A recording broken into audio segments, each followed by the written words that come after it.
Assalamu alaikum and welcome to my channel. If you're new here, my name is Zar. My family and I recently moved from Pakistan, Lahore, Pakistan to the UK. हम अब Essex में रहते हैं and there are a lot of things that we've learned and unlearned. This video is mostly about those things. अब हमें यहाँ आए हुए 7.5 months, हाँ 7.5 months हो गए. I make videos about lifestyle, about traveling with my family mostly, but now I will also make videos about the changes that we've encountered and the things that we've had to learn when we moved to the UK. या जो कुछ पाकिस्तान से move करते हुए किया जिससे मुझे लगता है किसी ना किसी का कोई ना कोई फ़ायदा हो जाएगा. अगर आप मूव करना चाहते हैं या अभी मूव किया है या खाली इस टॉपिक में इंटरेस्टेड हैं तो प्लीज़ प्लीज़ प्लीज़ मेरे चैनल को सब्सक्राइब ज़रूर कीजिएगा. अब मैं इंशाल्लाह बहुत ज़्यादा वीडियोज़ डालूंगी इस टॉपिक के बारे में. There is lots planned and if you have subscribed and if you hit the notification bell तो आपको पता चल जाएगा कि मैं वीडियोज़ कब अपलोड करती हूँ. By and large I upload once a week, sometimes even more, sometimes less, but mostly once a week. So please stick around if you're interested in watching more of my content. अच्छा, अब आज की video में हम बात ये करेंगे कि पिछले 7.5 महीनों में यहाँ पे रहकर मैंने क्या सीखा, क्या कुछ ऐसा था जो हमें अपने तरीके बदल के यहाँ के तरीके अपनाने पड़े और क्या क्या मेरी कुछ टिप्स एंड एडवाइस हैं for people who have either moved or who are wanting to move. ये वीडियो लंबी होगी फॉर श्योर. एक तो कप ऑफ कॉफ़ी या चाय पकड़ लीजिएगा. But I do promise that if this is the kind of thing that you're interested in, there will be quite a lot that I hope to deliver that you will learn from. Regardless though, I will put timestamps down there. तो उसमें फिर क्या होगा कि आपको अगर किसी specific topic के बारे में देखना है या जानना है तो आप वो टाइम स्टैम्प के साथ जो नंबर लगा होता है उस पर क्लिक करेंगे तो YouTube आपको वहाँ ले जाएगा. Otherwise, if you want to watch the whole video, then more than welcome, of course. अच्छा, सबसे पहला एंड फॉरमोस्ट इम्पॉर्टेंट जो 2 सवाल हैं जो मैं इकट्ठे जवाब दूंगी वो ये है कि A, why UK and B, UK आने के लिए मेरा कौन सा वीज़ा अप्लाई हुआ था, मेरा भी बच्चों का भी. अच्छा, यूके में मुझे बहुत से फ़ायदे नज़र आते हैं. एक तो बात ये, पाकिस्तान में मैं खप गई थी इस बात से कि हम डीएचए में रहते थे, बच्चों का स्कूल गुलबर्ग में होता था, कहीं बाहर जाना होता था तो ज़्यादातर हमें गुलबर्ग जाना होता था तो कम से कम 20 मिनट्स बाय कार की जर्नी होती थी and on a bad day वो 20 मिनट्स की जो जर्नी होती थी वो 45 मिनट्स तक कन्वर्ट हो जाती थी. The traffic, the driving was one of the reasons that was absolutely driving me insane in Lahore. ज़्यादातर वो मैनेजमेंट की मैं ही किया करती थी. बच्चों का पिक एंड ड्रॉप, बच्चों को कहीं सोशलाइजेशन के लिए लेके जाना है, मेरे अपने कोई मिलना मिलाना है या घर के जो भी काम है वो सब, तो उसमें बहुत टाइम मुझे लगता है रोड पे गुजर जाता था. और यूके में ये चीज़ इसलिए कम है क्योंकि यूके में हर इलाके में स्कूल भी है, ग्रोसरी शॉपिंग भी है और लिटरली इस तरह कि आप एक साइड पे पत्थर मारो तो स्कूल है, पत्थर फेंको तो स्कूल है, दूसरी साइड पे पत्थर फेंको तो शॉप्स हैं जहाँ से आपको बेसिक अपनी सारी ग्रोसरीज मिल जाती हैं. अल्हम्दुलिल्लाह हम जिस इलाके में वहाँ वॉकिंग डिस्टेंस पे लाइब्रेरी भी है और जिम भी है. ये 2 चीज़ें हमारे लिए बहुत बहुत बहुत ज़रूरी हैं क्योंकि जिम में almost every day if not every other day जाती हूँ. मेरी रूटीन का बहुत एसेंशियल पार्ट है. तो ये बहुत ज़रूरी था कि हम किसी ऐसे इलाके में हों जहाँ पे जिम हो. ऑब्वियसली ये बहुत ज़रूरी था कि हम किसी ऐसे इलाके में हों जहाँ पे हलाल खाना ईज़िली अवेलेबल हो. और बाय एंड लार्ज अब यूके में बाकी जगहों से ज़्यादा जो जगह हमारे रेडार पे थी ऑब्वियसली यूके में रिलेटिवली इजी है अब हलाल खाना मिलना, specially Essex which is the side of UK where we are on. Essex is basically East London. तो इस वजह से it was one of the important reasons. उसके अलावा मेरे लिए बात बहुत ज़रूरी थी कि यूके का जो लाइफस्टाइल है जिसमें बच्चे या इवन एडल्ट्स बहुत ज़्यादा वॉक करते हैं, साइकिलिंग करते हैं, एक्टिव लाइफस्टाइल है. If you want to maintain it, obviously अगर आपने गाड़ी लेके हर जगह गाड़ी में जाना है तो उस तरह के लोग भी हैं और पॉसिबिलिटी भी है, but you don't need to do that है. यहाँ पे अगर आप गाड़ी ना भी लें, ज़्यादा अरसे तक ना भी लें तो आपको गुजारा हो जाता है और अच्छे तरीके से हो जाता है. पब्लिक ट्रांसपोर्ट बहुत इफेक्टिव है और जो आपके रोज़मर्रा के ज़रूरत के काम है ना वो ऑन फुट आप कर लेते हैं मैनेज, जो कि टू माई नॉलेज आप अमेरिका और कनाडा दोनों में नहीं कर सकते. अच्छा, अब तक जितनी मैंने बातें कोट की है ना ज़्यादातर वो बातें मिडिल ईस्ट में हैं, लेकिन मिडिल ईस्ट का एक बहुत बड़ा डिसएडवांटेज ये है कि वो आपको सिटीजनशिप नहीं देते. I was born in Germany, but despite being born in Germany, I don't hold a German passport. I hold a Pakistani passport. तो उसमें फिर जाहिर है जब आपने ट्रैवल करना है जो कि मेरी फैमिली का एक बहुत बहुत बड़ा शौक है, तो उसमें फिर आप बहुत ज़्यादा रिस्ट्रिक्ट इस बात पे हो जाते हैं कि आपको वीज़ा अप्लाई करना पड़ता है. वीज़ा लगे ना लगे उसका खर्चा. Having a passport that allows you to travel is obviously an asset. और ये बात जब आपने अपना मुल्क छोड़ के कहीं जाना ही है तो हमारी कंसिडरेशन में ये भी था कि हम किसी ऐसी जगह जाएँ जहाँ पर कुछ अरसा या चलो ज़रा सा ज़्यादा अरसा रह के आपको कम से कम पासपोर्ट तो मिल जाए. बिकॉज पाकिस्तान तो घर वापस जाना हो तो पाकिस्तान तो अपना घर है, वी कैन ऑलवेज गो. लेकिन फिर ये हो कि हम सब के पास, बच्चों के पास भी, मेरे पास भी ऐसा पासपोर्ट हो कि फिर बच्चे हायर एजुकेशन के लिए जाना चाहें या हम कहीं ट्रैवल करना चाहें तो उसमें आसानी हो.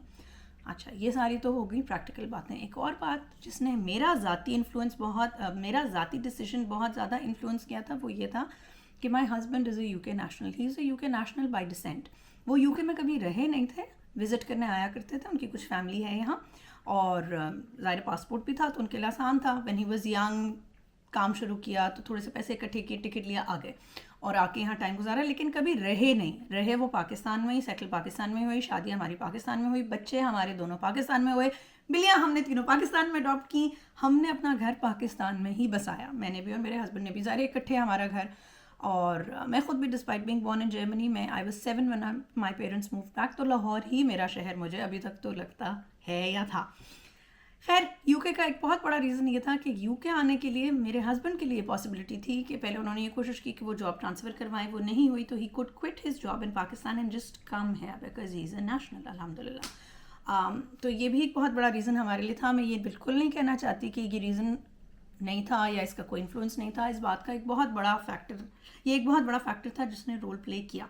शायद अगर कादिर की नेशनैलिटी ना होती तो हम शायद यूके ना करते, शायद कोई और जगह करते, but given the pros and cons, मुझे ज़ाती तौर पे ये चीज़ बहुत, I am happy that we're here अल्हम्दुलिल्लाह। एंड इतने से ही अरसे में आई कैन से कि मुझे अब थोड़ा सा ना, आई डोंट नो, घर मुझे अपना लगना शुरू हो गया इतनी अरसे में। Call me crazy, I don't no, but anyway, चूँकि कादिर की नेशनैलिटी है तो फिर मेरा ऑब्वियसली स्पाउस वीज़ा अप्लाई किया, और मेरा spouse visa for settlement apply किया विद, वो होता है spouse settlement visa with dependents. फिर दोनों बच्चे मेरे वीज़ा के अगेंस्ट एज डिपेंडेंट्स आ गए, और उसकी सारी कुछ रिक्वायरमेंट्स होती हैं जिसमें कादिर हैड टू कम है first, Qadir had to get a national insurance number, जो पहले कादिर के पास नहीं था। कादिर तो ऐसी छुट्टियों पे आया करते थे, तो फिर जब कादिर यहाँ आए तो उन्होंने अपना नेशनल इंश्योरेंस नंबर करवाया, फिर उन्होंने ड्राइविंग लाइसेंस के लिए अप्लाई किया और वो उनको मिला अल्हम्दुलिल्लाह, जॉब ढूंढी, बैंक अकाउंट खोला, ये कुछ इंपॉर्टेंट चीज़ें कादिर को करनी पड़ी। ऑब्वियसली जॉब के लिए बड़ा सा वेट किया, जॉब ऐसे नहीं था कि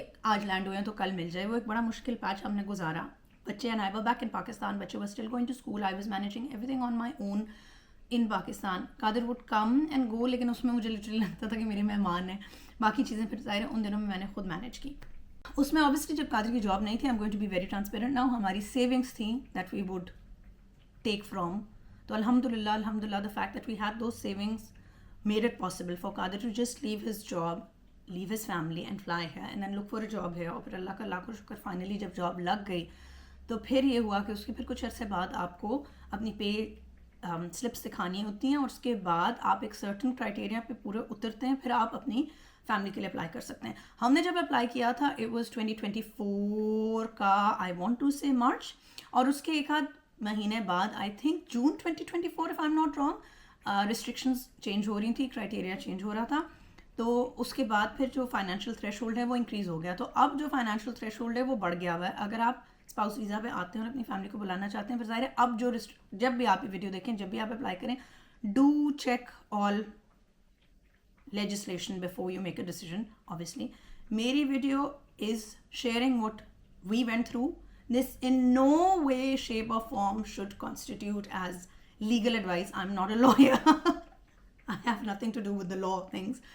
मैं तो बहुत ही अल्लाह लोग इंसान हूँ, मैं तो बस दुआ करती हूँ और अल्लाह रास्ते खोल देता है। और थोड़ी नहीं बेतहाशा दुआ की थी इस मूव के लिए, अल्हम्दुलिल्लाह दैट फाइनली अल्लाह ने, अल्लाह का लाखों शुक्र, वो चीज़ कर दिया। नाउ वी आर टुगेदर अल्हम्दुलिल्लाह। लेकिन वो वाला जो पैच था उसमें ये था कि कादिर वाज है, we were there and everything. खैर एनीवे, फिर हमने वीज़ा अप्लाई किया, अल्लाह का शुक्र, अल्हम्दुलिल्लाह का सीरा वीज़ा लग भी गया, और उसके बाद फिर ज़ाहिर हमने प्लान किया और हम आ गए, बच्चे और मैं आए, और उसके कुछ अरसे बाद फिर हमारी कैट्स भी आ गई थी। कैट्स के बारे में जो सारी सिचुएशन है वो इंशाल्लाह उसके लिए मैं एक अलग वीडियो बनाऊंगी, वो एक प्रॉपर लंबी वीडियो होगी, क्योंकि उसमें भी बहुत इन्फॉर्मेशन है जो आपके साथ शेयर करनी है। वी हैव 3 कैट्स जो पाकिस्तान से हमारे साथ आई, बाद में उन्होंने हमें ज्वाइन किया, बाद में क्यों ज्वाइन किया, उसमें क्या डूज एंड डोंट्स हैं वो भी बताऊंगी इंशाल्लाह, but not in this video. To my knowledge UK आने के लिए आपको कोई स्पेशल बैगेज अलाउंस सच नहीं मिलता। हम जब बचपन में सुना करते थे, स्पेसिफिकली मेरे को जानने वाले कनाडा मूव हुए थे तो उनको एक स्पेशल अलाउंस मिला था बैगेज का, और उन्होंने बहुत सा सामान वो साथ ले गए थे। लेकिन अब मुझे लगता है इतने लोगों ने मूव करना शुरू कर दिया कि टू माई नॉलेज अब ये चीज़ नहीं रही। तो हमारे पास वही बैगेज अलाउंस था जो कि हम आमतौर पर कहीं जाते हुए करते हैं। तो क्या 30 kg होता है और समथिंग लाइक दैट, एमिरेट्स से हमारे थे, तो उसमें तो ज़ाहिर है आप सारे सामान नहीं ला सकते, तो हमने फिर कार्टन्स बुक किए थे और हमने बहुत सा सामान पाकिस्तान से यूके भेजा। उसकी वीडियो एक अलग वीडियो है, वो मैं आराम से बनाऊंगी इंशाल्लाह, क्योंकि उसमें बहुत इन्फॉर्मेशन आपके साथ शेयर करनी है, बहुत कुछ मैंने सीखा, उसमें बड़ी गड़बड़ें हुई। So do stay tuned for that इंशाल्लाह, that is definitely a video I want to make soon. But आज की वीडियो में ये है कि चलो जी वीज़ा अप्लाई हो गया, अब हम छलांग मार के आगे आ रहे हैं और अब हम बात करेंगे विसिनिटी के बारे में, जिस इलाके में आपने रहना है। अब जिस इलाके में आपने रहना है ना, एक तो उसका इन्फ्लुएंस ये है कि अगर आपको पता है कि आपने जॉब कहाँ करनी है, आपने या जो भी घर में ऑब्वियसली काम कर रहा है, तो उससे फ़र्क पड़ता है। हमारे केस में ये था कि कादिर की जॉब सेंट्रल लंदन में थी और सेंट्रल लंदन में कादिर ने बड़ा क्लियरली कह दिया था कि रहने का तो कोई सवाल नहीं पैदा होता, बिकॉज इट्स ऑब्नॉक्शियसली एक्सपेंसिव, और जितने पैसे आपने सेंट्रल लंदन में रहने पर लगाने हैं उससे बहुत बेहतर है कि आप उतने पैसे, मतलब उतने पैसों में आपको बहुत छोटा सा अपार्टमेंट मिलना था। उससे बेहतर ये था कि हम आउटर लंदन में, जैसे ईस्ट लंदन में अब हम हैं एसेक्स, वहाँ पे आप प्रॉपर जगह ले लो, जो कि घर है, अल्लाह का लाखों शुक्र है। ज़ाहिर बच्चे भी हैं, हमें ये भी पता था कि विलियो ने आना है। हमारे लिए एक बहुत ज़्यादा रिस्ट्रिक्शन ये भी थी कि हमारा घर has to be a place that allows pets obviously, तो उसने भी हमारा डिसीजन इन्फ्लुएंस किया रिगार्डिंग द घर। इलाके की जहाँ तक बात है, you can see I am a hijabi, obviously हमारे लिए खाना हलाल होना बहुत ज़रूरी है। मैं ये चाहती थी कि हम किसी ना किसी ऐसे इलाके में रहें जहाँ पे बच्चे माँ के अलावा भी कोई हिजाबी देखें। तो अल्हम्दुलिल्लाह यहाँ पे क्या होता है कि आप जिस विसिनिटी में घर लेते हैं उसी के साथ बच्चों के स्कूल्स होते हैं। अब मेरे इलाके में 2 से 3 स्कूल्स हैं जिसमें मेरे बच्चे जा सकते हैं, और वो सारे आपसे वॉकिंग डिस्टेंस ही तकरीबन होते हैं, या 10 minute by car, not more than that. और प्रायोरिटी वो उन स्कूल्स को देते हैं जो कि आपके घर के पास होते हैं, या उन घरों को देते हैं जो स्कूल के पास होते हैं। तो मेरे जहन में ये था कि ऐसा इलाका हो जहाँ पे मुस्लिम बच्चे और हों, मुस्लिम फैमिलीज़ और हों, हिजाबीज़ हों, हलाल खाने का मसला ना हो। अल्हम्दुलिल्लाह का सीरा the part of London that we are in, यहाँ पे वॉकिंग डिस्टेंस पे मीट की शॉप है जहाँ पे HMC सर्टिफाइड मीट मिल जाता है। बहुत रेस्टोरेंट्स हैं जहाँ हलाल खाना मिलता है। बच्चों के स्कूल में स्कूल डिनर सर्व होते हैं जो कि हलाल खाना होता है, और अल्हम्दुलिल्लाह ये सब बहुत बड़ी ब्लेसिंग्स हैं। तो आई वुड हाईली रिकमेंड, अगर आप कर सकें तो जहाँ पे भी रिहाइश लेनी है उससे पहले ज़रा रिसर्च कीजिएगा, क्योंकि इलाके से बहुत फ़र्क पड़ता है। अगर हम कम्प्लीटली वाइट इलाके में चले जाते तो मुझे पता है कि not that I have a problem speaking to people, mind you, I am the kind of person I can say hi to anybody, hold a conversation with anybody, honestly, even if I know that their opinions differ from me. मुझे अल्हम्दुलिल्लाह इस बात का मसला नहीं है, लेकिन मेरे 2 स्कूल गोइंग बच्चे हैं जो कि अभी बहुत वनरेबल हैं, बहुत गलेबल हैं, और इन्फ्लुएंस से बहुत फ़र्क पड़ता है। तो ये बात मेरे लिए बहुत ज़रूरी थी कि बच्चे किसी ऐसे इलाके में बड़े हों जहाँ पे मुस्लिम्स और हों। हाँ, डेफिनेटली डाइवर्सिटी हो। अब मेरे बच्चों ने ये बात सीखी है कि हर बात आपने हर एक के आगे नहीं कह देनी। किसी और का रिलीजियस बिलीफ भी अगर है तो आपने उसको रिस्पेक्ट करना है। ऑब्वियसली ये चीज़ें इंसान सीखता है, बड़े भी सीखते हैं, तो बच्चों ने तो सीखना ही सीखना है। तो आई एम नॉट सेइंग कि बिल्कुल इन्फ्लुएंस ना हो, होना चाहिए, लेकिन अल्हम्दुलिल्लाह हम जिस इलाके में उसमें एक अच्छा कंफर्टेबल हेल्दी सा मिक्स है। ईस्टर्न यूरोप के लोग भी हैं, और इंडिया, पाकिस्तान, बांग्लादेश, श्रीलंका के बहुत लोग हैं, मुस्लिम्स हैं, नॉन मुस्लिम्स हैं, एक मस्जिद हमारे घर के बहुत पास है। इन सब चीज़ों से फ़र्क पड़ता है। अगर आपके बच्चे हैं तो फिर किसी भी जगह सेटल होने के लिए एक बहुत इंपॉर्टेंट स्टेप जो होता है ना, वो होता है स्कूल। जब बच्चे स्कूल जाना शुरू हो जाते हैं, बच्चों का एक रूटीन बन जाता है, तो आपका भी एक रूटीन बन जाता है और आपको वो जगह अपनी जगह लगनी शुरू हो जाती है। हम जब आए थे ना तो पहले एडमिशन अशर का हुआ था और नाया का नहीं हुआ था। I tell you why. उस केस में जब तक एक बच्चा जा रहा था, या पहले दोनों बच्चे नहीं थे जा रहे और फिर एक बच्चा जा रहा था, दूसरा बच्चा नहीं जा रहा था, तो मुझे ऐसे डामाडोल अपना आप लगता था। अब अल्हम्दुलिल्लाह दोनों बच्चे स्कूल जाते हैं। Excuse me. सुबह हम उठते हैं, बच्चों के स्कूल की रूटीन होती है, उसके बाद ज़ाहिर बच्चे ड्रॉप होते हैं, उसके बाद बीच में जो मेरे पास कुछ टाइम होता है उसमें मैं अपना जो भी काम करती हूँ वो करती हूँ। फिर बच्चे घर आते हैं, फिर बच्चों को कुछ खाने को दे दिया, फिर बच्चों ने अगर कहीं जाना है उनको लेकर गए। बच्चों की रूटीन बन जाती है और आपकी अपनी एक रूटीन बन जाती है, और वो जो रूटीन होती है ना, उससे आपको एक वो आपको ग्राउंड कर देती है, और आपको अपना आप ना आज़ाद पंछी की तरह लॉस्ट नहीं लगता। Not that I am saying पंछीज are lost, they are not, but as a human मुझे लगता है कि आपकी रूटीन ना हो तो आप खुद ज़रा से गड़बड़ हो जाते हैं मेंटली। मेरे साथ होता है, अगर बच्चों की ज़्यादा लंबी छुट्टियां हों या रूटीन ना हो तो मैं बहुत ज़्यादा मेंटली डामाडोल होने लगती हूँ। तो मुझे बहुत ज़रूरी था कि मैं बच्चों के एडमिशन के लिए जल्द से जल्द ऑब्वियसली करूँ। बाकी ज़ाहिर बच्चों के लिए भी बहुत ज़रूरी है कि बच्चे स्कूल जाएँ और लोगों से मिलें, फ्रेंड्स बनाएँ, एक रूटीन हो। स्पेशली अगर आपके बच्चे ज़रा समझदार हैं, उसमें तो बहुत ज़्यादा ज़रूरी है, क्योंकि बच्चों को घर की, दोस्तों की, फैमिली की, कज़न्स की बहुत बहुत बहुत बहुत बहुत याद आती है। और जब तक बच्चों का एक अपना रूटीन ना बन जाए, और बच्चे स्कूल जाना भी जब शुरू होते हैं उसके बाद भी बच्चों को सेटल होने में बहुत टाइम लगता है। तो आपको एज अ पेरेंट और एज अ केयरर उनके लिए बहुत ज़्यादा पेशेंस, बहुत एम्पथी, बहुत टाइम निकालना है कि वो ये फील ना करें कि आपके पास उनके लिए टाइम नहीं है. It's very important that you give them time. It's very important that you're there for them so that they know, क्योंकि बहुत डिफरेंट तरह के चैलेंजेस होते हैं जो बच्चों ने फेस करने हैं. ज़बान की समझ नहीं आती शुरू. My kids have always been very very comfortable with English. मेरे घर में, मेरे दोनों घरों में मतलब अपने मैके में भी और ससुराल में भी इंग्लिश बहुत बोली जाती है, समहाउ बोली जाती है. उर्दू भी अल्लाह का शुक्र है बोली जाती है, बट इंग्लिश बोली जाती है. तो मेरे बच्चों का, स्पेशली मेरी बेटी की तो फर्स्ट लैंग्वेज इन अ वे थी ही इंग्लिश, और फिर उर्दू भी उसको ज़रा सा मुझे सिखाना पड़ा consciously. Not son so much, क्योंकि बेटे के टाइम पे मैं समझ गई थी और फिर मैंने कॉन्शियसली उसके साथ उर्दू बोली थी. लेकिन एनीवे तो इंग्लिश ज़बान का मसला नहीं था अल्हम्दुलिल्लाह. इट्स द एक्सेंट जिसमें वो, या the way that they speak, उसमें बच्चे को शुरू में समझ ही नहीं आती कि क्या बात है. तो इन चीज़ों के लिए बड़ा, अगला क्या बात कर रहा है, तो इन चीज़ों के लिए टाइम लगता है. फिर बच्चे सेटल हो जाते हैं, बच्चे हमसे ज़्यादा जल्दी अडेप्ट कर जाते हैं. और अब तो मैं बच्चों को कभी कभी हंसी में कहती हूँ, अनायाश तुम लोगों ने मुझे बहुत सी ऐसी चीज़ें सिखानी है जो मुझे नहीं पता, और तुम लोग बड़ा नेचुरली अब स्कूल जाते हो तो सीखोगे. तो ये सब बातें भी हैं. अच्छा, स्कूल के एडमिशन का यहाँ पे ये सिलसिला है कि आप मुँह चुक के स्कूल नहीं पहुँच जाते जैसे हम लाहौर में किया करते थे या पाकिस्तान में किया करते थे. स्कूल में ऑब्वियसली अगर आपने पब्लिक स्कूल करना है तो आप अपने काउंसिल के थ्रू अप्लाई करते हैं. मेरा काउंसिल रेड ब्रिज है. आपने ये पता करना है कि आपका कौन सा काउंसिल है, और फिर आपने एडमिशन के लिए अप्लाई करना है. अगर तो आपका बच्चा प्राइमरी स्कूल में जाना शुरू हो रहा है, यानी क्लास नहीं, आई थिंक रिसेप्शन में अगर आपका बच्चा जाना शुरू हो रहा है, कि मेरे बच्चे उस एज में नहीं है तो मुझे एग्जैक्ट नहीं पता, लेकिन जिस ईयर से ये बच्चों को वो करते हैं, इंडक्ट करते हैं, या बच्चे स्कूलिंग स्टार्ट करते हैं, अगर तो आपने उस साल में बच्चे को डालना है, उस स्कूल ईयर में बच्चे को डालना है, तो फिर आपने जनवरी में एडमिशन्स उनके बंद हो जाते हैं. अभी कुछ दिन पहले नोटिफिकेशंस आ रही थी कि अगर आपने बच्चों को स्कूल में एडमिशन डलवाना है तो आप अभी डलवाएं. नहीं तो मेरे केस में, चाहे आप स्कूल के एकेडमिक स्कूल ईयर के एंड पे आ रहे हैं या मिडल ऑफ द ईयर में आ रहे हैं, डजेंट मैटर, क्योंकि हम जब आए थे तो जून था, और फिर मेरे बच्चों ने सितंबर से या जुलाई से स्टार्ट करना था. एक तो यहाँ पे स्कूल जुलाई तक चलते हैं, पाकिस्तान में जून में छुट्टियाँ हो जाती हैं, यहाँ पे जुलाई में स्कूल ऑन होता है. तो अशर मेरा जुलाई में स्कूल गया था, और अनाया का फिर सितंबर में एडमिशन हुआ था. सितंबर में नया स्कूल का साल स्टार्ट होता है.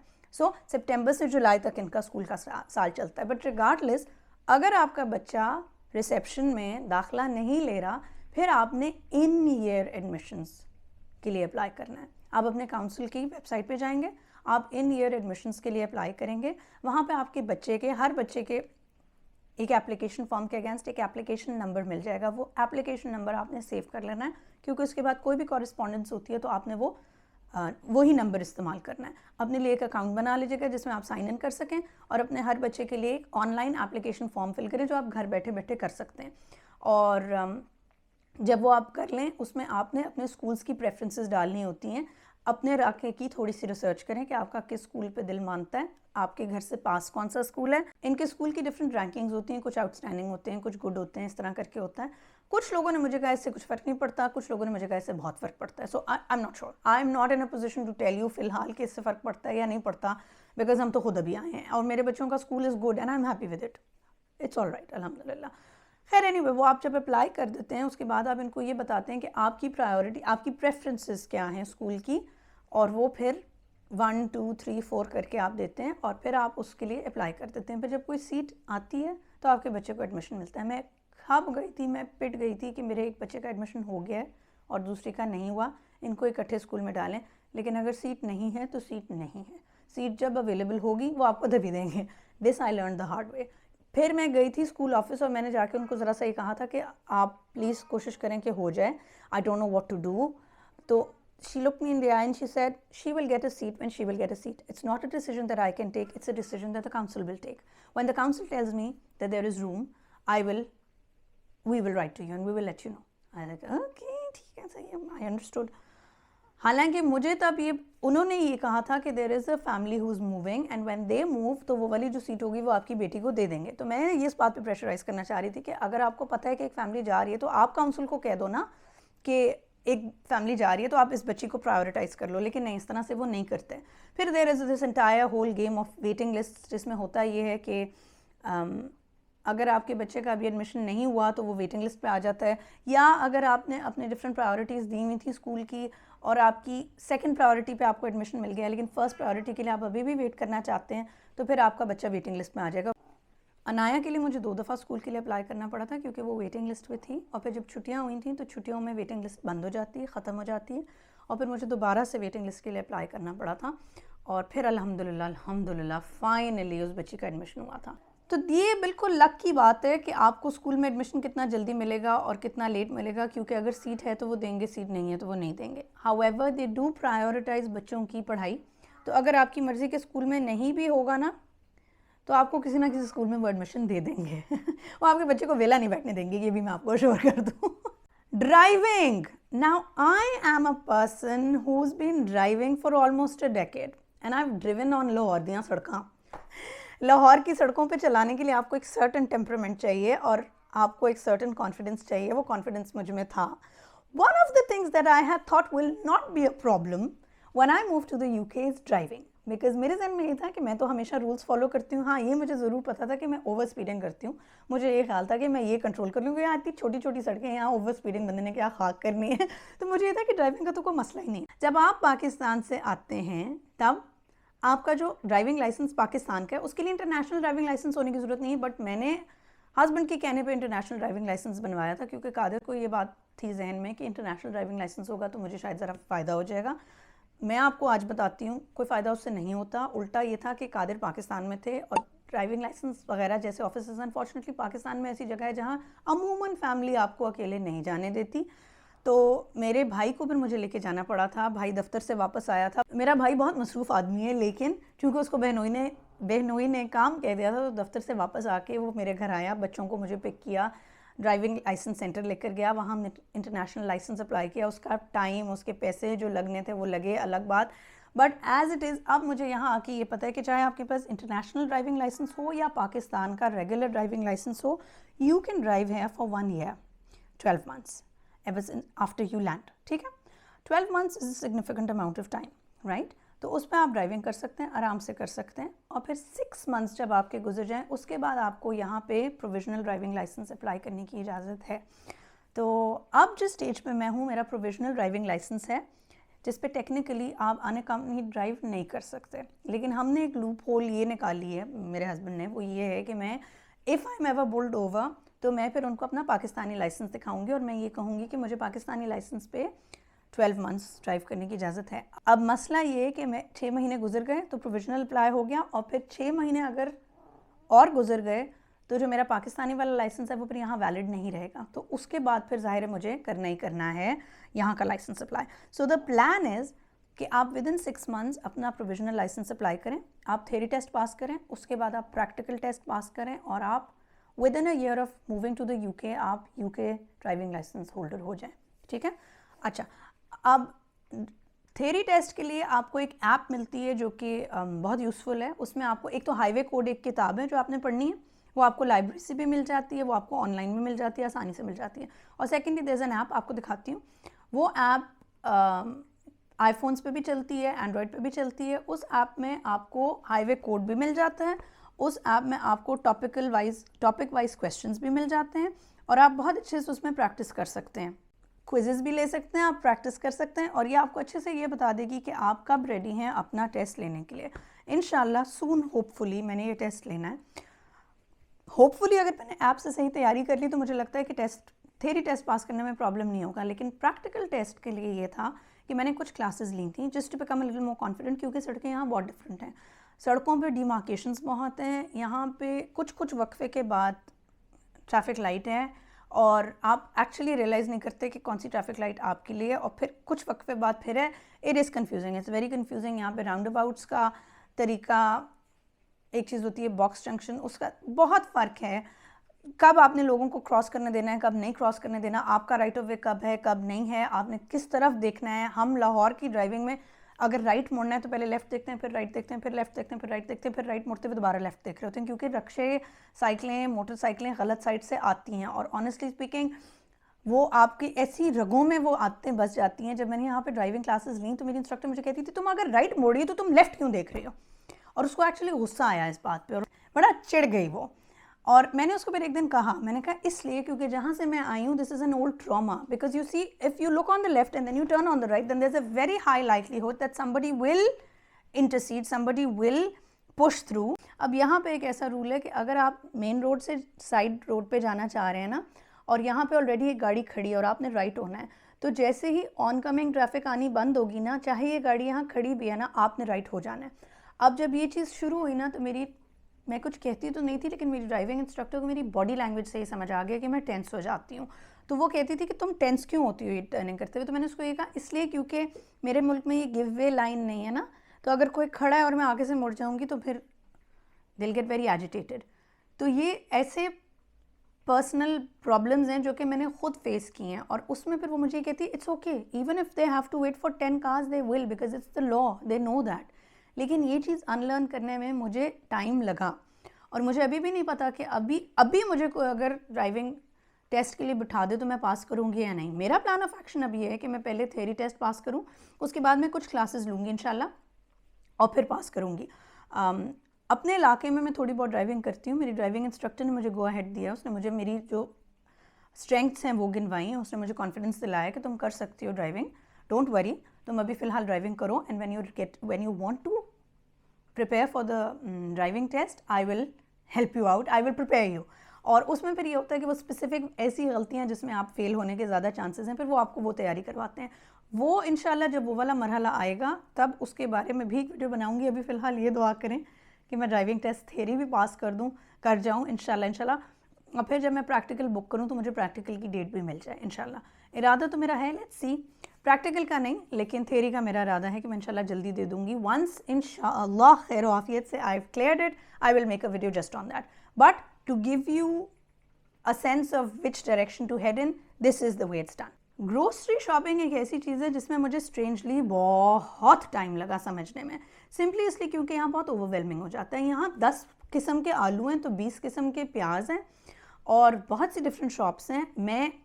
हम बॉयकॉट भी करते हैं, बहुत स्ट्रिक्टली बॉयकॉट करते हैं। इस वजह से मेरा रिडार और छोटा हो जाता है। ज़ाहिर हम हलाल खाना खाते हैं, हलाल हो, बॉयकॉट लिस्ट पे ना हो तो और लिमिटेड हो जाती हैं options, but I am happy to report अल्हम्दुलिल्लाह सबके अल्टरनेटिव्स अवेलेबल हैं, सब कुछ मिल जाता है और हलाल भी मिल जाता है, बॉयकॉट लिस्ट के अलावा भी मिल जाता है। मैं जब आई थी तो मैं बहुत नर्वस थी इस बात पे कि मुझे प्रॉबली बॉयकॉट के में बड़ी दिक्कत होगी, मुश्किल होगी, लेकिन नहीं है अल्हम्दुलिल्लाह। ज़रा सा आपको आउट ऑफ द वे जाना पड़ता है, ज़रा सी आपको रिसर्च करनी पड़ती है, लेकिन विद टाइम समझ आ जाती है। एक मशवरा which is good for saving time, एक मशवरा which is good for saving money and which also helps me stick to boycott is by buying own brand products. अब मेरा बहुत फेवरेट है सेंसबरीज, उसके अलावा कोऑप, उसके अलावा अल्डी। ये तीनों to my knowledge are not on the boycott list, और इन तीनों के जो ओन ब्रांड प्रोडक्ट्स हैं वो बहुत अच्छे हैं। कोऑप से मुझे फ्लोर वाइप्स बहुत अच्छी लगती हैं। कोऑप के मुझे उनके छोटे मसालों के डब्बे मिलते हैं, ब्लैक पेपर, सॉल्ट ग्राइंडर वाले, सॉल्ट, उसके अलावा वो लहसुन का जो पाउडर होता है, गार्लिक पाउडर, वो इस तरह की चीज़ें मैं कोऑप से लेती हूँ। उसके अलावा मेरा जो बर्तन धोने का साबुन है वो मैं कोऑप से लेती हूँ। वॉशरूम की सफाई, इस तरह की चीज़ें या कोऑप से या सेंसबरीज ओन ब्रांड से। लॉन्ड्री के ज़्यादातर प्रोडक्ट्स मैं सेंसबरीज से लेती हूँ, सेंसबरीज ओन ब्रांड से।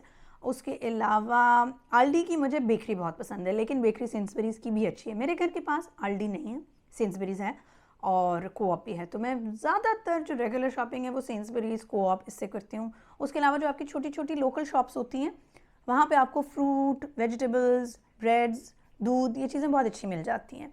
और मसाले शसाले भी, अब शान के मसाले और अचार, ये चीज़ें अल्हम्दुलिल्लाह यहाँ मिल जाती हैं। नेशनल का जो क्रश्ड अचार है वो हम बहुत शौक से खाते हैं, वो मुझे इल्फर्ड लेन से मिला था, वो मुझे मेरे इलाके से नहीं मिला, लेकिन मिल जाती हैं चीज़ें। कहने का मकसद ये कि ढूंढने से चीज़ें मिल जाती हैं। अब वो हालात नहीं रहे कि आपको कोई अपनी मर्ज़ी की चीज़ ना मिले या आपको हलाल चीज़ ना मिले। If you want me to make a video in detail about groceries, let me know, क्योंकि again that's the kind of topic जिसमें मैं आराम से आधा घंटा बोल सकती हूँ और सीख के देख के किया। Groceries again is one thing जिसकी जब तक आपको समझना है आपको इलाका अपना नहीं लगता, और जब तक आपको ग्रोसरी की सही तरह समझना आए ना तब तक आपको मील प्लानिंग और खाना बनाने की भी सही तरह समझ नहीं आती। और अब चूँकि मैं डाइवर्सिफाई कर रही हूँ from being just a stay at home mom to being a work from home mom, मेरे लिए बहुत ज़रूरी है कि खाना ऑर्गेनाइज्ड हो, मुझे पता हो कि मैंने क्या चीज़ बनानी है, उसके लिए मुझे जो चीज़ें चाहिए वो मुझे कहाँ से मिलेंगी, कितनी देर में मिलेंगी, मैं अगर भाग के जाके लाती हूँ या मैं अगर पहले हफ्ता पहले प्लान कर लेती हूँ और मैंने मंगानी है, लानी है, जो भी करना है, all of that is all very important if you want to feel like you are settling in an area. So if you do want me to talk about groceries, it is the kind of thing that I can make another video on, and I can maybe even show you the kind of products that I buy now. But you'll have to let me know. Otherwise ये ना assume करेंगे मैं सारी चीज़ों पे video बनाती रहूँगी. अच्छा, एक चीज़ जिसका मुझे बहुत डर था जब हम आए थे वो ये था कि हलाल फूड की अवेलेबिलिटी है या नहीं है. I am happy to report कि अब हलाल फूड आपको मिल जाता है, शॉप्स में, ग्रोसरी शॉप्स में भी मिल जाता है और रेस्टोरेंट्स में भी मिल जाता है. मैं थोड़ी सी पर्टिकुलर हूँ, मेरी कोशिश होती है कि मैं HMC सर्टिफाइड ही गोश्त घर में भी लाऊँ और हम बाहर भी खाएं, लेकिन बाहर का ज़रा मुश्किल हो जाता है कभी कभी, तो अगर हलाल का ठप्पा हो हम वो भी खा लेते हैं. I will be very honest with you. लेकिन अब अवेलेबल है, और ना सिर्फ शॉप्स में बल्कि इवन बच्चों के स्कूल्स में. अब अल्लाह का लाखों शुक्र है, you can easily go and ask for your child to be given हलाल मील्स. अब मेरे बच्चों के स्कूल में हलाल ऑप्शंस भी हैं, नॉन हलाल ऑप्शंस भी हैं, लेकिन मैंने फॉर्म्स फिल कर दिए हैं और बच्चों को ये सिखा दिए हुए, बच्चे जाके हमेशा हलाल मांगेंगे और अल्हम्दुलिल्लाह उनको हलाल ही मिलता है. अपने बच्चों को बाय द वे इस बारे में अवेयर करें, ये चीज़ें इंपॉर्टेंट हैं. हम बच्चों को सिखाएंगे तो उनको समझ आ जाएगी. बच्चों को चीज़ें बहुत नेचुरली समझ आती हैं अगर हम उनको सही तरीके से समझाएं, तो ज़रूरी है कि हम उनको समझाएं. ठीक है. एक और चीज़ जो कि एक्चुअली मैंने नोट डाउन नहीं की हुई थी ये वीडियो बनाते हुए, लेकिन लोटा सिस्टम. हम क्या करते हैं कि हम बच्चों को भी और ख़ुद भी कोलैप्सिबल बॉटल्स रखते हैं. I will show you, give me a second. So this is the bag that I carry everywhere. Have you seen the size of it? It's so small. एक तो ये मैंने सेंसबरी से लिया था, अगर कोई लेने में इंटरेस्टेड है. इतनी सी ये चीज़ है, अभी फ्रेम में नहीं आ रही, सॉरी. इतनी सी ये चीज़ है, लेकिन इस इतनी सी चीज़ में मेरे एसेंशियल्स में एक चीज़ जो बहुत ज़रूरी है ना, वो है ये बोतल. ये स्पोर्ट्स डायरेक्ट से मैंने ली थी. मैंने स्पोर्ट्स डायरेक्ट से ली थी, लेकिन ये आपको कहीं से भी मिल जाती है. टीमू से मैंने और मंगाई थी. टीमू से तो मुझे एक बड़ा सारा पैक मिल गया था, पता नहीं 6 के 7 बोतलों का, क्वाइट चीप. ऑनलाइन भी मिल जाती हैं आपको, डॉलर स्टोर वगैरह. डॉलर स्टोर तो यहाँ होता नहीं है. ऑनलाइन भी मिल जाती हैं आपको, पाउंडलैंड वगैरह से भी मिल जाती हैं. ये I recommend everybody keep this in your bag. और मैं तो अपने बच्चों के स्कूल बैग्स में भी डालती हूँ. बच्चे का जो बच्चों का कराटे बैग, स्विमिंग बैग, बच्चों के हर बैग में ये ज़रूर होती है. और बच्चों को मैं ये अवेयरनेस भी देती हूँ कि आप वॉशरूम जाएं तो आप ये इस्तेमाल करें. Muslim moms and dads and carers, please ये बोतलें देनी शुरू करें कि मेरे बच्चे एनॉमली ना बने. क्योंकि मेरे बच्चों से नॉन मुस्लिम बच्चे, इवन मुस्लिम बच्चे पूछते हैं, why are you taking a bottle into the washroom, what is that for, what are you gonna do, are you gonna drink water from the tap, you don't drink water from the tap. Anaya is confident. Anaya जवाब दे देती है, अशर conscious feel करता है. मैंने खुद school trips पे moms ने मुझसे पूछा है कि what's that bottle for? I'm like, it's not for drinking, we wash ourselves, we are Muslims, we wash ourselves when we go to the washroom. And like, oh okay, you know. तो please ज़्यादा से ज़्यादा लोग ये काम शुरू करो ताकि ये चीज़ नॉर्मलाइज हो. जिस तरह हलाल फूड नॉर्मलाइज हो गया, वैसे लोटा भी नॉर्मलाइज होना चाहिए. एनीवे, ये पोर्टेबल लोटे की बात हो गई. उसके अलावा घर के वॉशरूम्स में भी हमने शावर्स लगाए हैं, bum showers, Muslim showers, whatever you want to call them. If you want me to share details on that, I can do that as well. Again I can make a video just about lotas if you want me to as well, because हमने हर किस्म का लोटा इस मुल्क में 7 महीने में अपना लिया है, आजमा लिया है. And now I can tell you which ones I recommend and which ones I don't. एक चीज़ जिसका मुझे बहुत शौक लगा था, उर्दू वाला शौक नहीं, अंग्रेज़ी वाला शौक, वो घर के काम है. बंदा मुक जाना है, काम नहीं मुकने. I am telling you, and this comes from a person who is been working in the household for a very long time. मैं लिटरली कहती होती हूँ कि मैंने तो सर बाद में उठाया है और मैं घर के काम पहले से कर रही हूँ, विच इज़ द ट्रूथ. शादी से पहले मैंने अम्मा के घर में भी अल्हम्दुलिल्लाह बहुत काम किए हैं. उनका पूरा किचन संभाला है. मेड्स की रिस्पॉन्सिबल मैं थी. अगर मेड्स नहीं होते थे तो घर की सफाई अम्मा और मैं मिलके किया करते थे. लॉन्ड्री ज़्यादातर मैं धोया करती थी. लेकिन यहाँ पे जो नौयत है ना काम की, क्योंकि पाकिस्तान में ये बात है ना कि अगर कुछ दिनों तक मेड नहीं है, आप मिलजुल के मैनेज कर लेते हैं, फिर कोई ना कोई मेड आ ही जाती है. अगर आपने फुल टाइम मेड नहीं रखी, शादी के बाद मैंने फुल टाइम मेड कभी नहीं रखी. मैं ज़्यादातर मेरे पास पार्ट टाइम मेड्स ही हुआ करती थी, जो कि आती थी, अपना काम करती थी और चली जाती थी, लेकिन कम से कम वो कुछ ना कुछ कर जाया करती थी। और मुझे लगता था कि मैं तो बहुत फन्ने खान हूँ, मैं सब कुछ कर लूँगी और कोई मसला ही नहीं होगा। लेकिन यहाँ आके मसला नहीं है, यू कैन डू इट। एक तो अल्हम्दुलिल्लाह अल्हम्दुलिल्लाह, अल्लाह का लाखों करोड़ों शुक्र for all his blessings, we are not living in an apartment, we are living in a house. Again we are living with 2 school going children and 3 cats। खलारा भी डलता है, गंद भी डलता है, सफाई भी होनी होती है। घर भी अल्लाह का शुक्र है हमारे लिहाज से अच्छा है, बड़ा है, तो उसमें सफाई भी होती है, कपड़े भी धुलते हैं, बर्तन भी मैले होते हैं, बर्तन भी धुलने हैं, धुल के संभलने भी हैं, कपड़े तह भी होने हैं, कपड़े इस्त्री भी होने हैं, सारी चीज़ें बड़ी नॉर्मल है। ग्रोसरी शॉपिंग होनी है, वो ग्रोसरी शॉपिंग संभलनी है, खाना पकना है, खाना लगना है, खाना उठना है, all of that.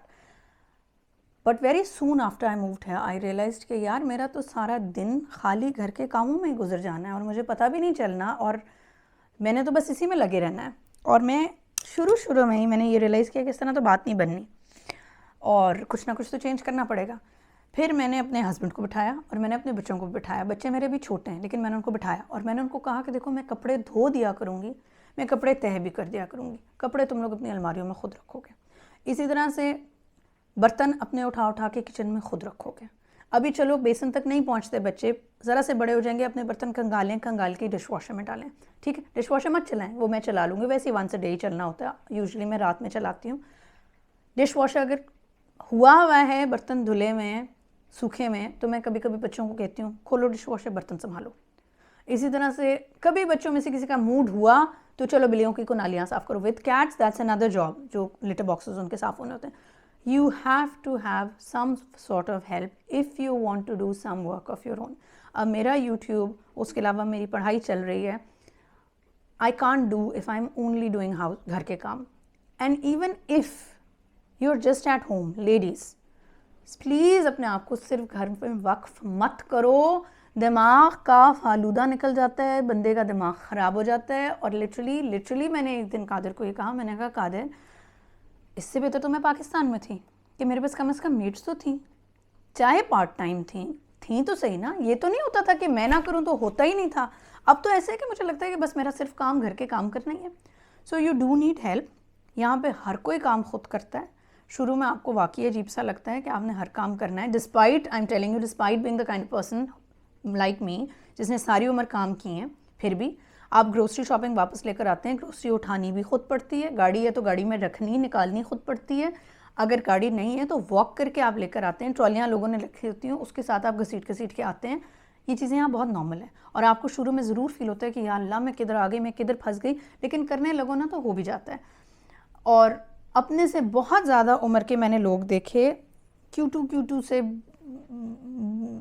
Old ladies या ओल्ड जेंटलमैन जो अपनी ग्रोसरी शॉपिंग उठा के ऐसे 2 हाथों में फिर रहे होते हैं, सीधी कमर होती है या बेंड डाउन भी होते हैं कभी कभी, और वो कर रहे होते हैं। यहाँ पे ये चीज़ें बहुत नॉर्मल हैं और मेरा ख्याल है इनको अपना लेना बेहतर है। लेकिन आप खुद अकेले मत करें, आप अपने घर वालों को कहें कि वो आपके साथ करें, वरना आपने गल जाना है। सिंपली इसलिए क्योंकि there should be other things that even a woman, even if you're a stay at home mom, should look forward to. निकलो, लाइब्रेरी जाओ, यहाँ डिफरेंट तरह के क्लब्स हैं, नॉट क्लब्स पार्टिंग वाले, लेकिन क्लब्स जैसे क्राफ्टिंग क्लब हो गया या एम्ब्रॉयडरी क्लब या इस तरह की चीज़ें, या रीडिंग क्लब या कुकिंग क्लब, इस तरह की चीज़ें यहाँ हैं, बहुत हैं। स्विमिंग सीखो, जिमिंग करो, वर्कआउट क्लास ज्वाइन कर लो, लोगों से मिलो जुलो, सिर्फ देसी लोगों से नहीं, बाकी लोगों से मिलो जुलो, अपना थोड़ा सा ब्रॉडन करना है माइंडसेट आके यहाँ। ये मशवरा मैं ज़रूर दूँगी हर लड़की को, हर औरत को दूँगी, सिर्फ घरदारी में मत फंस जाओ, सिर्फ देसियों के साथ इन टच मत रहो, ज़रूर रहो, बहुत ज़रूरी है देसियों का एक इकट्ठे सिस्टरहुड होना, लेकिन बाकी लोगों से भी मिलो और अपने आप को थोड़ा सा ओपन अप करो। Only then I think will you feel like this is your home. और अगर आपने डिसीजन ले ही लिया है कि आप यहाँ मूव कर ही गए हैं, तो बेहतर है कि इसको अपना घर बनाया जाए। मुझे एक मशवरा ना जो किसी ने दिया था जिन दिनों में ज़रा नहीं आई थी, वो ये था कि if you are going somewhere, say you going grocery shopping, don't come back the same way you went, take a longer route, go and look around, अपना इलाका एक्सप्लोर करो। मेरी एक फ्रेंड है, वो आई थी जब, तो उसने मुझे कहा था कि मैं रोज़ निकल जाया करती थी और मैं निकल के देखती थी कि मेरे इलाके में है क्या क्या, और उससे आपको ना उस जगह का पता भी चलता है, लोगों का भी पता चलता है, आपकी कुछ लोगों से हेलो हाई भी होनी शुरू हो जाती है और आपको एक सेंस ऑफ बिलोंगिंग भी फील होने लगता है। और there is so much to see here, there is so much to see here. Park निकल जाओ, पार्क में बैठ जाओ, get in touch with nature. Allah का लाखों करोड़ों शुक्र है, यहाँ पे फ़िज़ा साफ़ है, यहाँ हम पार्क में जाके बैठ सकते हैं और खुले खुले सांस ले सकते हैं अल्हम्दुलिल्लाह। लाइब्रेरी जाके बैठ सकते हैं, हर तरह की किताब पढ़ी है। There is so much to do, there is so much to do है वाकई में, और वो चीज़ मुझे लगता है एंजॉय करनी चाहिए। एक और एडवाइस जो मैं स्पेसिफिकली देसी लेडीज़ को ज़रूर दूंगी वो ये है, या देसी जनरली लोगों को, वो ये है कि say hi to people, even if they're not Muslims, even if they're not hijabis, even if they're not brown, say hi. शुरू में ज़रा डॉन्टिंग लगता है कि मैं बिल्कुल नहीं आई हूँ, मैं लोगों से मिलूँ, लेकिन स्कूल में जिन फेसेस को आप रोज़ देखते हैं उनको एक आध दिन के बाद आप हेलो हाई करें, गुड मॉर्निंग बोलें, स्माइल करें, how are you. Aahista Aahista आपको जब लोगों से बातचीत करते हैं तो एक अपनायत फील होने लगती है, एक होपफुली फ्रेंड्स मिलने शुरू हो जाते हैं, एक सिस्टरहुड बन जाएगी। मैं अभी उस स्टेज तक नहीं पहुंची। And one of the things apart from family obviously that I miss a lot are my sisters from back home, my soul sisters, my friends. मेरे बच्चों के स्कूल में जो मॉम्स थी, मेरी वर्कआउट बडीज़, जो कि मेरी स्कूल कॉलेज की फ्रेंड्स, जो मेरी अपनी फ्रेंड्स इस तरह की जिनके साथ मैं हर बात कर लिया करती थी, वो चीज़ मैं मिस करती हूँ। लेकिन इंशाल्लाह मुझे पता है वो आ जाएगी, क्योंकि I know the kind of person that I M. मैंने भी हिम्मत नहीं हारनी, और लोगों से जब हेलो हाई करो तो लोग रिस्पॉन्ड करते हैं। पर आप छोटी मोटी हेल्प भी ले सकते हैं, पूछ सकते हैं, मशवरा कर सकते हैं। फॉर एग्जाम्पल अशर के स्कूल में, बच्चों के दोनों के स्कूल में PE डे पे देर सपोज टू वेयर शॉर्ट्स और फिर ऊपर ट्राउज़र्स। तो जब वो इनडोर PE करते हैं तो वो फिर ट्राउज़र उतार के, जॉगिंग ट्राउज़र, जॉगर्स जो होते हैं, ये लोग जॉगर्स कहते हैं, जूते नहीं, वो jogging track suit, track pants जिनको हम बोलते हैं, ट्रैक पैंट्स उतार के फिर शॉर्ट्स में खेलते हैं। तो मेरे तो दोनों बच्चे शॉर्ट्स नहीं पहनते, अशर भी नहीं और अनाया भी नहीं। तो मैंने फिर एक मुस्लिम मॉम से पूछा कि मैं क्या करूं, तो उसने मुझे कहा, कहती ओ हमने लॉन्ग शॉर्ट्स दिलवा दी थी, बेटा है उसका, बेटा भी है बेटी भी, उसने कहा हमने लॉन्ग शॉर्ट्स दिलवा दी थी और अब हमारे बच्चे उसमें कंफर्टेबल रहते हैं। तो मैंने कहा हाँ चलो ये अच्छा है। अनाया के लिए मैंने 3/4 वाली लेगिंग्स ले ली, टाइट्स जो होती हैं 3/4, और ऊपर उसके जॉगिंग ट्राउजर्स होती हैं। जो इंडोर PE करती है तो फिर वो अपनी 3/4 की जो टाइट्स हैं उसमें करती है, और अशर की ज़रा खुली शॉर्ट ज़रा लंबी ले ली तो वो भी अब अल्हम्दुलिल्लाह कंफर्टेबल रहता है। ये छोटी छोटी ऐसी चीज़ें हैं जिसका आपको पता नहीं होता तो आप परेशान रहते हैं। अगर आप किसी लोकल से बात करेंगे, पूछेंगे, तो आपको फिर वो कुछ ना कुछ मशवरा दे भी देंगे। So ask for help when you can, seek out help, speak to people, venture out. और मुझे एक चीज़ जो मैं करती हूँ वो ये पिछले एग्जाम्पल से लिंक्ड है, वो ये कि अगर आपको एक चीज़ नहीं पता तो आप पूछ लें, इट्स ओके। मैं तो धड़ल्ले से कहती हूँ कि आई एम न्यू है, I don't know how things are done. I think मेरे लिए ये चीज़ इसलिए भी आसान है क्योंकि अल्लाह का लाखों करोड़ों शुक्र है, I am very comfortable with English and I am very comfortable talking to people. So when you exude confidence, when you show people that you don't have a problem talking to them and you don't have a problem asking them because you simply don't know, then they also become confident and they give you advice, and that's often advice that, since it's advice that you've asked for, तो वो ऐसी ही बातें बताते हैं जो आपके काम आ जाती है। अब ये difference of opinion है, मेरे husband is different, although he's also very confident, he's an extrovert through and through, he's the kind of person जो कि लोगों को instantly अच्छे लगते हैं अल्हम्दुलिल्लाह, but he says कोई ज़रूरत नहीं तुम्हें किसी से पूछने की, तुम्हें जो चीज़ ठीक लगती है वो तुम खुद करो, everybody is doing things the way that they like mostly. मतलब ये लॉ के अलावा जो बात होती है कि किसी नई जगह गए तो कहाँ से एंटर होना है, इस तरह की चीज़ हलाल है कि नहीं तो ये ऑनलाइन देख लेंगे या बोर्ड पढ़ लेंगे। I would still go and ask is this food हलाल। तो ये हमारा एक ज़रा सा रिफ्ट आता है, हम कभी कभी इस बात पे उलझ भी जाते हैं, लेकिन I am more comfortable asking. If that suits you, then take that advice because it makes me more comfortable. It also helps me break the ice. So if I'm going somewhere and I'll tell them, I've never done this before, could you tell me how to do it? It also gives me a way to, talk to the other person, to interact with people, instead of, in my situation, instead of acting like I know what to do when I don't. हालांकि some people, like I'm telling you, my husband also will fake it till you make it, and he makes it. अल्हम्दुलिल्लाह, ऐसा नहीं होता कि वो को बोंगियाँ मार रहे होते हैं, उन्हें पता नहीं होता वो क्या करें, he figures it out. लेकिन अगर आपका तरीका पूछना है, बात करना है, then do it. It works. Confuse कर दिया ना मैंने सबको, अच्छी बात है, थोड़ा सा कंफ्यूजन भी पहचाना चाहिए। अच्छा, एक बात जो बहुत ज़रूरी है, please guys, no place is perfect. जन्नत इस दुनिया में नहीं है, अल्लाह ने इस दुनिया में हमें जन्नत प्रॉमिस नहीं की, तो हमें इस दुनिया में जन्नत मिलनी भी नहीं है। यहाँ भी गलतियाँ हैं, गड़बड़ें हैं, बहुत बड़ी बड़ी वहाँ भी हैं। और एक टाइम पे मुझे कादिर ने एक बात की थी और वो ये की थी कि ज़र essentially we are exchanging one set of problems for another set of problems, जो कि एक हद तक ठीक भी है। लेकिन अगर आप एक डिसीजन ले रहे हो और अगर आप उस पर चल पड़े हो, then consciously seek out the positives. अब यहाँ बारिश हो रही है बाहर अभी, अगर मैं सिर्फ इस बात पे फोकस करूँ ना कि हाय हाय हाय मौसम कितना ख़राब है, हाय हाय हाय बारिश हो रही है, हाय हाय हाय यहाँ तो इतनी ठंड है, तो फिर मुझे वाकई सिर्फ वही नज़र आएगा। लेकिन है ठंड, बहुत हवा चलती है मुंह पे, मुझे कभी कभी लगता है मेरी नाक गिर जाएगी, इतनी ठंड है। लेकिन इतना तरस तरस के इस ठंड में आया ना, तो अल्हम्दुलिल्लाह, अल्लाह का लाखों करोड़ों शुक्र है।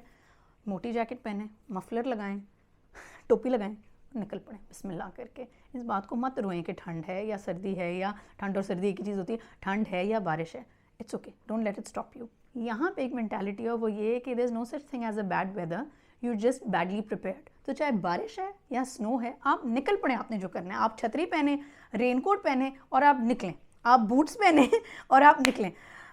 वो क्या होते हैं इनकी बूट्स, वाटर प्रूफ बूट्स जो होते हैं, वेलीज़, आप वेलीज़ पहने और आप निकलें, ठीक है ना। तो आप अपने आप को बिल्कुल भी ना रोकें और पॉजिटिव माइंडसेट लेके चलें। अगर आपने ये मूव करनी है या कर ली है, और इंशाल्लाह फिर अल्लाह रास्ते खोल देगा। कदम कदम पे आपको रुकावटें आती हैं, और I don't want this to come across as everything is perfect and it's all flowery, it's not. starting over, especially in the age bracket that my husband and I are in, is not easy. Starting over is never easy, but इस age bracket में जहाँ हम काफ़ी कुछ अल्हम्दुलिल्लाह achieve कर चुके थे, और मुश्किल है।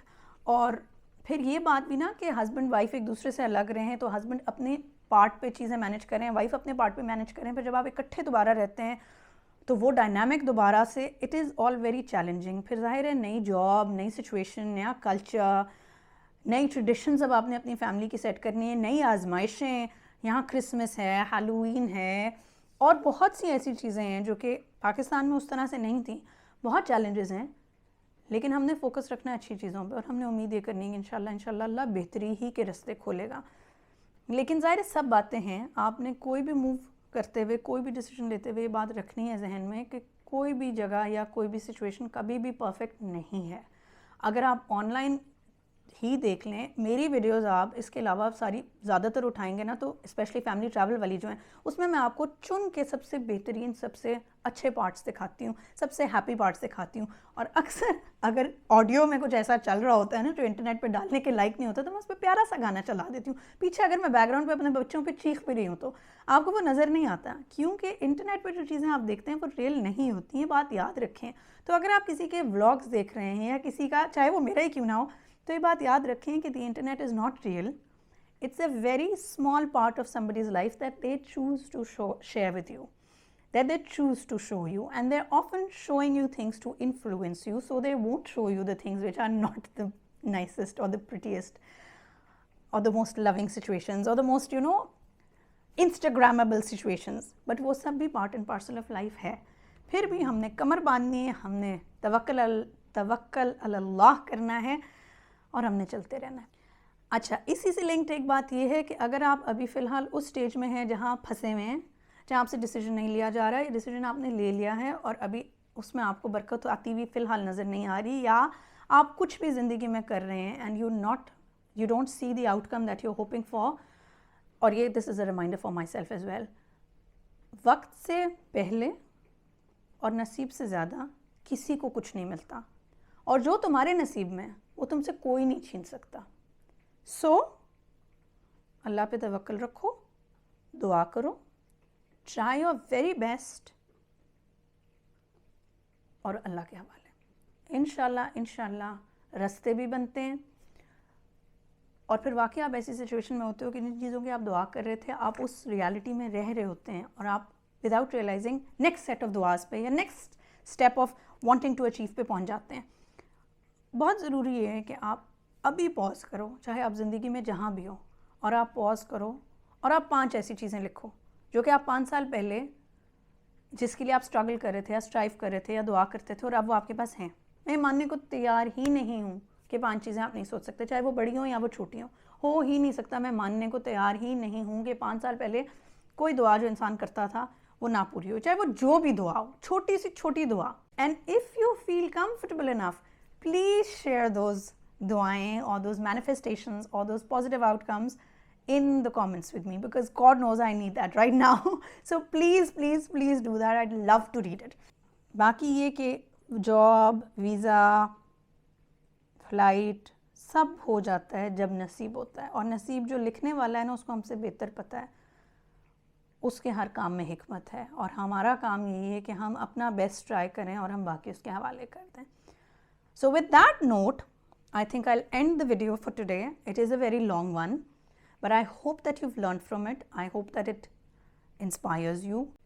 If there are other topics that you want me to talk about, movement se related, let me know, because I am making more videos on this topic now, inshallah. So do stay tuned for it. Please please अगर आपने अभी तक मेरे channel को subscribe नहीं किया तो please do hit the subscribe button, do hit the notification bell, ताकि मेरी वीडियोस लगें तो आपको पता चल जाए. और let me know in the comments how you like this video. अगर आपने कुछ सीखा तो मुझे ज़रूर बताइएगा कि कौन सा पार्ट आपके लिए सबसे ज़्यादा बेनिफिशियल था, ताकि मैं और इस तरह की इन्फॉर्मेशन आपके लिए लेकर आती रहूँ. Take care of yourself and those around you. Stay safe. Allah हाफिज़. हाँ जी, आपका क्या ख्याल है इस बारे में? आपको यूके आके कैसा लग रहा है? अच्छा लग रहा है? Is UK home now? Is it home now? Okay. She doesn't want cuddles, but she wants to come into the video, and so do we. हाँ जी, नीचे चिल्लू पाले.